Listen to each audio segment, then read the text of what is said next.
Okay, so I am here with Sam Mays, former Oklahoma State offensive lineman, 2000 to 2003, right? Yeah, actually, it was 2000 to 2005. I Oh, took the full 2000. 5 years. Okay, Yeah. nice. All right, awesome. He's also now, after his playing time, host of the Sam Mays podcast, as you can see behind him, and co-host of a radio show. I think it's 97.1, correct, in Tulsa. Yeah. I'm on 97.1 in Tulsa with John Hoover from 9 to 11, and then 98.1 in Oklahoma City. I'm on every Monday and Friday right now with more days to come during the week. And I'm on there from 11 to 2. So I'm working that 5 hour schedule Oh, these days. A lot of fun. there you go. There you go. All right, let's just jump right into the game on Saturday. Um, Oklahoma State coming off their first loss of the season, heartbreaker to TCU. Man, it was tough. Yeah, it really was. I didn't hate it as much being a Texas fan because I don't love much Oklahoma. But yeah, just a heartbreaking loss. Texas sneaking away with a win against Iowa State.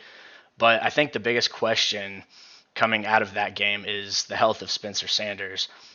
So we can just touch on that off the top. What is the latest kind of in that Stillwater, Oklahoma area? What's the latest coming out of that for people that may not know as much? So I wish I could give you some, super secrets. I've got a source that's saying this information, Yeah. but Oklahoma State's real weird with their interaction with local media. It's a much more national, media friendly university, right? They'll roll out the red carpet for ESPN or Fox, but when it comes to the local guys, we don't get a ton of access, and rarely do you see people get information out of the program. So the last time I had some breaking news in Stillwater, I knew that J.W. Walsh was going to be out 6 to 8 weeks because my babysitter was at a party that he showed up to after the game. Like that's how we Wow. get information Yeah. pop out of out in Stillwater. Like it's tough. I think that for me, I kind of go back and look at the game and TCU, and people say that they saw that he looked a little injured. I mean, I think he looked to me. If you would have told me at the end of that game that he was just very fatigued, I would have believed that. I thought he went out there and played the game that he wants to. He took all the hits. He ran all the plays that he would run. I thought they had full access of the playbook, and so I'm struggling with this injury and people saying that he's not going to play. People say he is going to play. People say he's missing all this practice. And I mean, your quarterback's not out there taking hits on a when he is healthy. You know what I mean? Right. Like what kind of injury are we talking about here? I think it's so interesting because I really don't know what to tell you.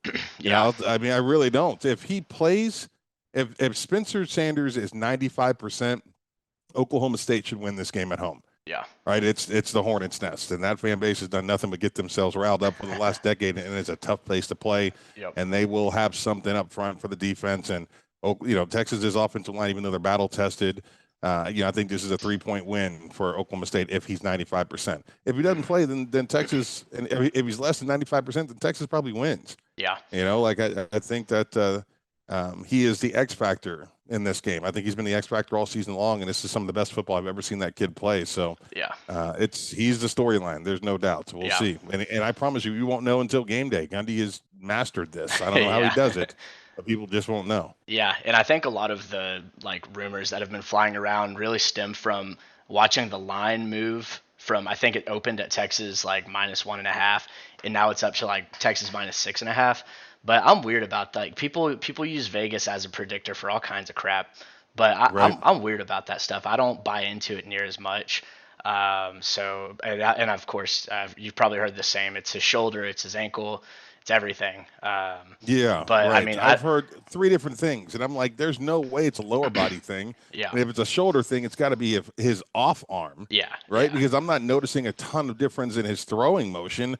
I mean, maybe I just don't look at quarterbacks. I try to, I find today's day and age, it's so people say they're experts in things, and recruiting services, and everybody knows everything. And this is the 5-star guy, and this is why I think he's a 5-star guy. I will tell you that I am an expert at centers, guards, middle linebackers, Right. right, defensive tackles. Like I am an expert at those things. I can Okay. give you an expert opinion on those things. I am highly qualified to talk about quarterback play. There's no doubt about that, but I'm not an expert. And so for somebody who watches quarterbacks with intent. Maybe they do something that see that something that's off with him. I feel like we would have more idea of where on his body he is hurt. Like, how weird is that? We don't even Right. know what body part it is Just because body parts, yeah. yeah, like, and when you go back to the last game and you're trying to look for it, it's like it's almost impossible to see. Right. And like you're running fine, and you just jump pretty good there, and you look like you threw that ball pretty hard. And like I'm trying to find it, and I just don't see Yeah. it. So I hope he's healthy though, because this should be a good football game for the conference. It's a good football game for the fans. Texas has got a footing for the first time, I feel like, since Charlie Strong's probably last year. I thought I'm a big they should have gave Charlie Strong one more year guy. Yeah. I like Coach Strong and what he did there, and people don't realize the job he had to do on the front end, Yeah. right? Like he had to really just kind of he had to strip the whole thing down to the nuts and bolts and then rebuild it. Right. And just as he got close to pushing it over the edge, they had to go somewhere else. But Yeah. I mean, I think it's been a long time since I felt like Texas had something to stand up on and had an identity offensively and Right. defensively. So I think there's two good football teams this weekend. Yeah, I hope he plays. I don't want to go on Twitter after the game and just see a bunch of, well, it was Gunnar Gundy, whatever. I don't want any excuses. If Texas beats Oklahoma State, I want it to be Oklahoma State, and not, you know, half of Oklahoma State. Right. Okay, so like you said, expert offensive line, guards, centers. Um, Offensively, I think I remember a stat. I don't remember it exactly, but it was like Oklahoma State's only given up 7 sacks this year, I think, Yeah, and that's crazy, Texas has right? only given up maybe 8 or 9. So both pretty good in the pass game. What what's kind of a weak point, if there is one, on this Oklahoma State offensive line that you think Texas might be able to take advantage of? Man, the thing about Oklahoma State's offensive front that's been interesting for really almost a decade is Gundy has somehow mastered a way of covering up obvious holes. Mm, Like they don't have the group has just not been spectacular for over a decade. I feel like since 2011 when they won that title, that it's just been one thing after another, whether it's massive injuries or guys retiring or recruits not panning out, and they just never seem to have a real um, offensive line, like one that's that's a part of the game plan. mm-hmm. It's always like they're just kind of hanging on for dear life and patchwork in that thing. And he's done a great job, doing that. He's won an amazing amount of games doing that. Oklahoma Right. State is blown away as far as Oklahoma State and Texas in the last 10 years. Those two things aren't the same. The Mm-hmm. Cowboys are significantly better than the Longhorns over the last decade.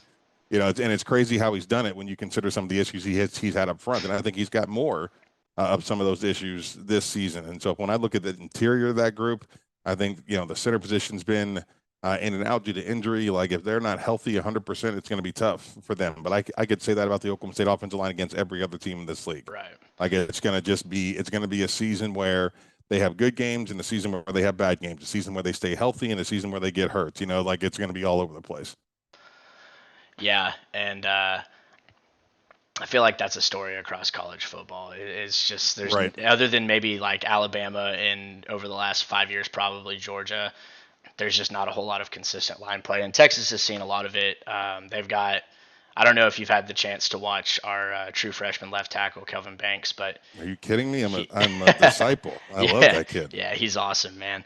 So okay, I guess let's get out of your expertise, but it does interest me. I'm gonna say 4 names: Braden Johnson, Brennan Presley, Bryson Green, and John Paul Richardson. Which one of those 4 names should scare Texas the most? Oh, man, I would tell you probably it's so hard because every one of them just has the thing about Mike that he's also really good at is building receiving Oh cores. yeah, Like there is a plan in place when they go and recruit certain type of dudes that do certain type of things. And I think it was Nick Saban that said years and years and years ago that you want your receiving core to look like a basketball team, yeah, right? You want some size, you want some height, you want some weight, you want some agility, you need a ball handler, you need all those things. You need it to be versatile, and Gundy has got that 100%. yeah, All those dudes can run. All those dudes can stretch the field. All those guys go and make catches with their hands. Like that's a good group. Oklahoma yeah. State will always seems like they have one of the top three receiving groups in the league. I'll say this for Texas though. Until what was the kid that got hurt last week? Corner. Ryan Watts. Yeah, let me tell you something. Watts goes out and all hell broke loose. Like Hmm. Hmm. I would tell you, like my assessment of Texas this year would be, I don't think that they do anything bad. Like I don't think there's a liability on that team at all. I would have told you that until Watts went down. Yeah. Like I think they're either uh, okay at this or good at this, and they're great at some of these things. But I don't Hmm. look at Texas and think, oh God, like I look at the Oklahoma State secondary, Right. right?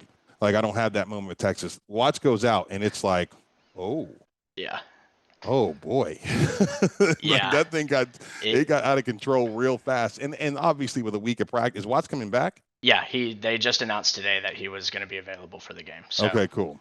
it was just, I Cool. think Even it was a stinger. So painful, okay. but not debilitating, thankfully. Okay.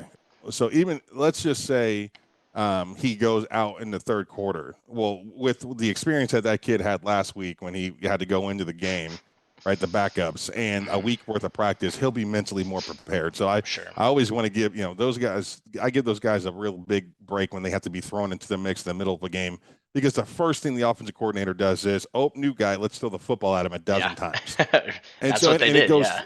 right, and it goes two ways. Either the dude breaks up a couple of passes early and then has the greatest game of his life, Right. or he misses two and he falls completely apart. Like they're Mm. all the same, corners Hmm. and safeties. Like they're so heady. So, Yeah. but yeah, that was the first time watching Texas this year for me that I thought, holy crap, that's not good at all over there. Yeah. And But outside of that, man, I think that matchup is going to be pretty good. Texas has got a bunch of dudes that can run, are athletic. I think they've been battle tested in the league, played against some good mhm. receiving cores already, which will get them prepared for Oklahoma State's. But I think my favorite one is probably the Johnson kid. Yeah. And what does concern me when you talk about having the receiving core as a whole, it's easy to focus on teams that have, a really great number one guy, but where I think having a core of receivers like that really helps is on third and fourth down when you got to get you got to pick up first down.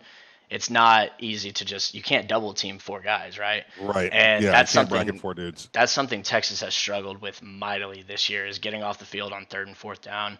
We saw it against Tech. It cost us the game in my opinion.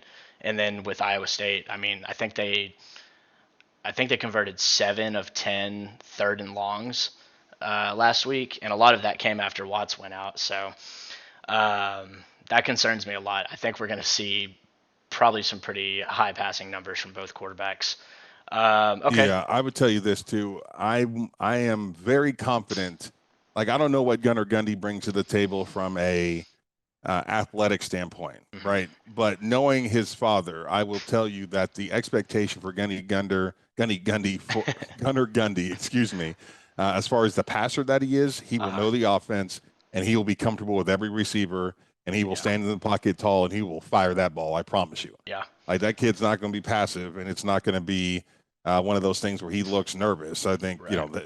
my family, I'm from a football family also. When your number gets called, you show up Hmm. and there is no, that's the expectation for him to do so. So I'm not. I mean, do I think that he is Spencer Sanders? No, of course not. Right. But if there is a, not necessarily a package, but if they have practice in a way that the offense is more tailored toward Gunner getting in there and throwing the ball all over the yard, 5, 6, 7, 8 yard at a time, playing a little small ball, I think he's capable of doing that. Yeah.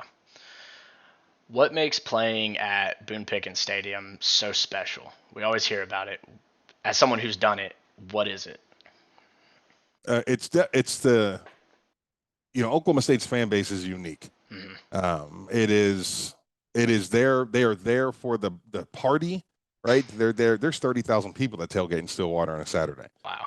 right? And for a stadium that only fits 50. You know what I mean? Hmm. They have Hmm. them over half of the people going to the game are there super early to be a part of the college football atmosphere. Our Sure. homecoming it's the best homecoming in the country, and there's no one else that can hold a candle to it. Tomorrow night will be the walk around, and there will be 50,000 people who just show up in Stillwater to walk the streets of the town of campus and see the house decks and the sorority and fraternities do such a great job. I mean, Oklahoma State is very much a part of the pageantry of college football, Yeah. and a small town feel to it. It's unique in every way. And the fan base is passionate. They're loud, they're educated. Some fan bases, it gets third and 12, and they have to be reminded by a loudspeaker guy that, hey, let's get loud here. It's third and Right. 12. Oklahoma State fans have been screaming, from the time that they're able, like, let's do this. Yeah. We're committed to helping our team have success, and that's everybody doesn't have one of those, and Right. I think that I am very aware of it because I've been to places where, I mean, I cover a team right now in Oklahoma. Whose fan base does not assist them in any way, shape, or form, and it is the craziest thing to me. Like, this is the team that's done nothing but win for 100 years, and your fan base is very passive. Yeah. And they're currently working on it. They're working on it and trying to get better and trying to get louder and all those things. So not everybody has that atmosphere. Oklahoma State's got just a great fan base. Yeah. Okay, so let's get to. I don't know if I would say it's taking over the Spencer Sanders hype right now, but if it's not number one right now, it's easily number two. Nick Evers announced today that he is, I guess, retiring from college football is one way you can put it.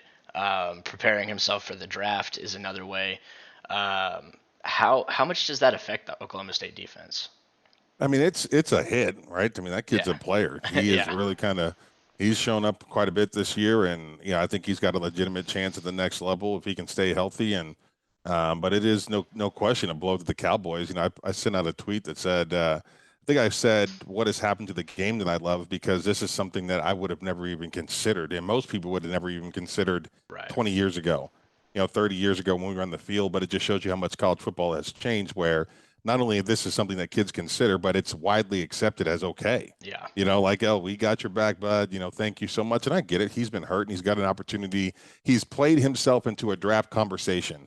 And I think that there's probably a lot in his brain. He's like, God, I've been here 5.5 years. If I've got 10 more games to play in my life, I want them to be in the next level and I want them to be paying me for them. Like, I get that. I really do. But for me, there's a love of the game and a love of the commitment that you made to the team and to your brothers that you play with. And this isn't the second to the last game of the season on a 6-win team, right? right. This is a team with one loss that's got every goal that they could possibly meet, and college football still alive for them in one of the best conferences in the country this year. Yeah, The Big 12 is probably the second best conference in the country. Like, the team that comes out of the Big 12, if there's a team that comes out with one loss or undefeated, that team will absolutely be battle tested and physically ready to play Alabama, I agree. physically ready to play Georgia. Will have played against NFL defensive linemen. Will have played against NFL offensive linemen. Will have played against NFL receivers and quarterbacks, NFL secondary members. All those things that we didn't have 5 years ago when Sure. Oklahoma was going to semifinal games and getting their teeth kicked in. Right. And they were getting their teeth kicked in because we didn't do our job as a conference. Yeah. We weren't fostering a true contender. We weren't Right. giving them things to prepare them. Like, so imagine being Oklahoma and the last game of the season every year is against an opponent that is twice as good as anybody you've played all season long. Yeah. Yeah. Like, that's what they were running into in semifinal games. That's not the case. Sure. You tell me that Texas or Oklahoma State or TCU can get out of this thing with one loss and out of this conference, and that is a team that's semifinal worthy for the Yeah. first time. We're talking about how they could win a semifinal game. Yeah. I think the way I put it, and I don't mean to like toot my own horn here or anything, but I, I think the Big 12 has, and maybe not anymore, but I think I said this after the Tech in Texas game, so 2 or 3 weeks ago. But I think every team had the potential to be ranked somewhere between 15 and 25.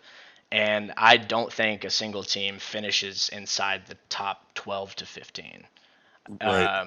I just It's going maybe to be tough. maybe It's going to be tough to do. TCU if they can run the table, but yeah, like you said, it's going to be if they do, they're battle tested and they absolutely deserve a shot at the playoffs. But Right. it just seems like every team is somewhere between very good to average, Right. or maybe just a hair above average, except for maybe Yeah. OU this year. Yeah. OU's struggling. There's no doubt about it. Yeah, There's a million reasons why, and imagine being a head coach and not having a quarterback on the roster that has any idea about the offense, yeah, right? And the one that does know about it, your starter, it's been 2 years since he's run it. Like, right. I mean, they lost 44% of their roster. They lost like 6 dudes to the NFL. I mean, it has been it's a process, like, It and it's is. just going to take a little time. And I would have a little sympathy for them if I didn't hear all summer about how they reload, they don't rebuild, all of that stuff. But that's just Oh me. yeah, no, I flat out said the day after Texas just drowned them, I said, If you were talking semifinal game or conference championship this year, you played yourself. Yeah, Like, exactly. what are you doing? Like, it's not hard to look at Oklahoma and figure out why they're struggling at this point. Like, Right. anybody that's like someone gave one of the ESPN analysts came out and said that he graded Venables so far as, at this point in the season, it gave him a D plus or something like that. I'm like, a D plus for what? Right. What has he A D shown to plus be a for D plus? right. So, like, You what are beat you talking about? Nebraska, what, 49-14 or 56 to Right. 14, but we see what they've turned into. Right. Correct. This league is full of excellent coaches. Right. This league is full of excellent players. There's no weekends off in this league, and that's a brand new coach dealing with essentially a brand new bunch of kids that are out there playing. Yeah. I mean, it is what it is, and they will improve as the season goes along. There's no doubt about that, but they're not very good right now. You can argue that they're the worst team in the conference. I Yeah. mean, you could easily argue that. Um, Gabriel's performance last week, inspiring, made you feel a little bit different because he hadn't been that good all season long. If he can continue to play at that level, they have a chance to go bowling. If he slips back to what he was against Kansas State, they won't go bowling. No, I agree. So from one bad defense to another, Oklahoma State has been not good this year defensively. I mean, what? How do you approach this game against Texas with Quinn Ewers playing how he is, with Bijan, Xavier Worthy, Jordan Whittington, Jatavian Yeah, Sanders? I there's mean, some there's dudes. just dudes everywhere. So how do you approach that if you're Mike Gundy? Right. Well, I mean, the goal for Mike Gundy would be is just to keep those dudes off the field. Like Yeah. it all comes back to the offense for me. Right. Right now the Oklahoma State offense is probably the better unit of the two. I don't necessarily know that it's by a ton. I think that they play well together. There's something to be said about symbiotic relationships between the offense and the defense. And I think that Oklahoma State, along with a veteran head coach, he's figured out a way to have some balance. Speed of the offense. I mean, he's manipulating it in a way that they're surviving. And surviving as one of the top 10 teams in the country. You know what I mean? Like Right. he's doing a really good job. Gundy's fingerprints are all over this as far as the success that Oklahoma State has had. But yeah, I mean, I think, defensively, no one trusts the secondary on a good day against average players. Texas's receiving corps looks like the Monstars, right? Like I don't know Yeah. how else to put it. Like those dudes, Yeah. there's three of those guys that they're going to play in the NFL and they're all going to be high draft picks Right. and they have versatility. Each one of them is physical. Worthy is, they give that kid 5 seconds and Worthy is going to score a touchdown. Yeah. Like that's a guarantee. Like if I was their offensive line coach, I would literally look at them and say, on plays that Worthy is going deep, I would guarantee you that he will be open. Yeah. If you give him 5 seconds to throw the ball. Yeah. Like there's no one in the league that can cover him that long. Right. Nobody. No. And so he's awesome. That's where this game gets interesting for the Oklahoma State defensive line, who's got some real dudes on it. No question. Like they got dudes that can rush the passer. They got dudes that are great in the middle. They got guys, and even with Evers gone, Ossie has played well this year. So they've got some dudes that can get to the passer. They have to in this game because if Ewers has a chance to sit back in the pocket, he will throw for 550 yards and 4 touchdowns. Right? I mean, there's just that kid. He will light them up like a Christmas tree. Yeah. Yeah. What is your favorite memory of playing against Texas?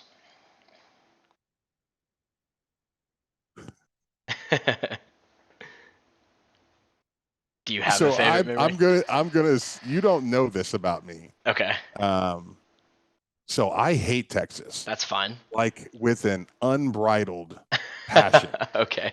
because I was a part of that. You're gonna want to go back and look at this when you get some time. Okay. I want you to look at OSU Texas from 2001 and the 2005, and you'll be like, oh, Okay. this is why you hate Texas, because I had the joy of playing with Vince Young and against him.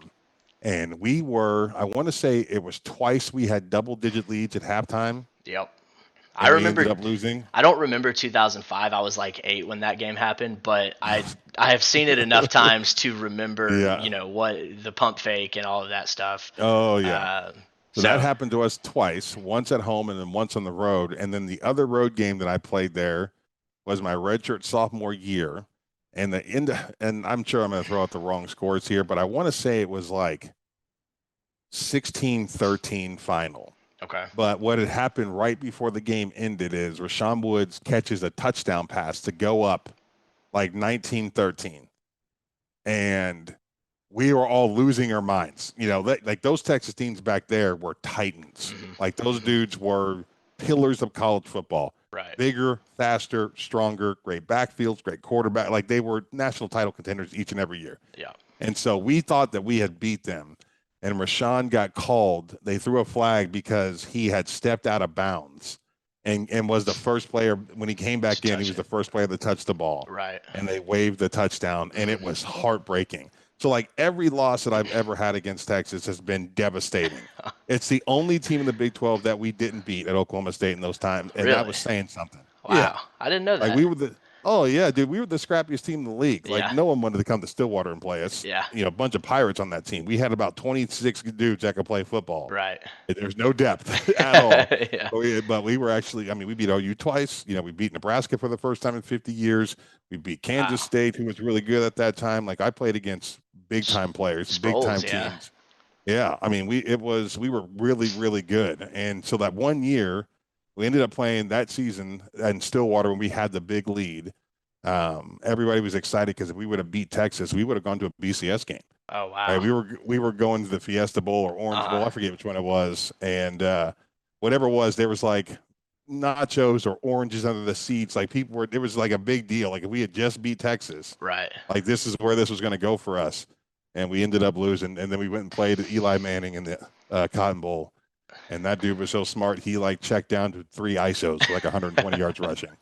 So it was another really close game there. But yeah, I mean, if we would have just beat Texas that year, we were headed to a big time bowl for Oklahoma State, who was 2001. We had won 4 games. Yeah. So Yeah. I know that you mentioned that you wish that Charlie Strong had gotten at least another year, but I can't. You say that you have all of those awful memories, and one of my worst memories of playing Oklahoma State was, I'm pretty sure it was 2015. It was in Austin, and it was a high scoring game because that's what the Big 12 was at that point. But Hmm. I don't. I think it was when Texas got called for a defensive holding on a run play, and I mean Charlie Strong just was losing his mind, and the ref was standing right next to him. Sorry, the ref was standing right next to him and ended up bumping into him. Like he shoulder checked Charlie Strong and then threw a flag on Charlie Strong for unsportsmanlike conduct. I don't know if Oh you've ever my seen that God. video or not. No, I Um, haven't. I might tag you in it on Twitter tonight if I can find it. But yeah, it was bad, and so I think Texas fans kind of have enough bad blood back with y'all for that. Yeah. Um, but it's a game that I don't love Oklahoma State, but I can respect it. Um, Oh yeah. and I and mean, it's not playing against necessarily a Texas for me rivalry. was Go ahead. yeah, right. No, yeah, you're 100. I know exactly what you're getting ready to say. Hmm. It's not necessarily a rivalry, but there is respect from the programs. Texas Yeah. had success in the early 2000s. Oklahoma State's kind of had their number as of late, but I think the Cowboys have earned the Longhorns' respect over the years, and it's a game that they show up for. No question. Yep. Okay, so last question. I always get everybody on this. They're never prepared for it, but I'm going to do it anyways. Give me a final score prediction for Saturday's game. Man, I can't give you a. I'm going to give you two. Okay. If Sanders is like I said, if Sanders is Uh-huh. 95 to 100%, I think Oklahoma State finds a way to win this. I think it probably gets high scoring. You're talking 41-38, Hmm. somewhere in there. If Sanders does not play, I think Gundy's got the ability to keep his team respected. But Texas will be too much at that point, Yeah. especially dealing with some of the issues they've had on the back end. So I think the Longhorns, run away with it. But even if, but like essentially what I'm telling you is if both teams are healthy, it's a pick 'em. Yeah. I mean, this is just hold on for dear life and let's see what happens. Another Right. matchup in the Big 12 where two good teams are playing against each other. Yeah. Yeah. I agree. All right. So I Sam would say that Mays. homecoming is the boost for the Cowboys, though. You think so? It's homecoming weekend; they'll get it done at home. Okay. All right. I respect it. Sam Mays, former offensive lineman for Oklahoma State, man, it's been awesome talking to you. One last thing, tell people where they can find your podcast. Um, Floor is yours. Yeah, so yeah, absolutely. Once again, I host the Sam Mace podcast. You can find that anywhere you find podcasts. I've taken a little bit of a break in the beginning of the first half of the season. I started doing a little more radio duties, but my first season episode of the Sam Mace podcast will be next week. We're stepping in mid halfway through this thing, so I'm really looking forward to that. But you can find me on the radio, 98.1 in Oklahoma City and 97.1 in Tulsa. And follow me on Twitter at All American Maze, not American, All American. I American. think I was a little drunk the night I made my Twitter page, and I think I was walking around with the T-shirt on that said America on it. So Nice. it I just kind of respect worked. it. I Yeah, respect that. all American. And you think I would change it, but I'm like, you know what? Screw it. Write it Yeah. out. It's You who you are, are. yeah, it's, you are who you are on Twitter now, so might as well There it keep is. it. Absolutely. All right. Absolutely. Well, thank you, Sam. Been a good conversation. Good luck Saturday. I appreciate it, buddy. You too. All right, man.